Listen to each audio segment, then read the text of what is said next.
Hello guys, in this video I am going to show you how to print out a Microsoft Excel workbook. But first I just want to mention, don't forget to subscribe to my channel because at 10,000 subscribers I am going to show you my whole YouTube revenue statistics and growth strategy, how to make money online. So let's jump into it.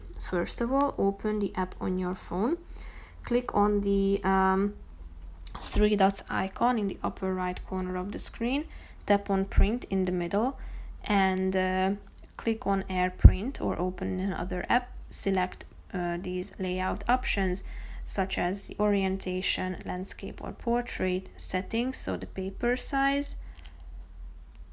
Select whether you would like to print active, shape, entire workbook or a selection, then tap on the next button down below.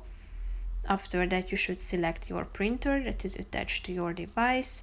Select how many copies you want to make of it. You can size it up by tapping on the plus icon or size it down by clicking on the minus icon. Then you should select which pages you want to print out. You can print out all pages or select if you want to, for example, only print pages 8 to 10. Then go back and here you will be able to see the print layout.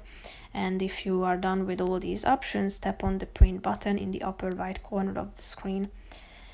That's pretty much it for this video, guys. See you in the next one. Bye bye.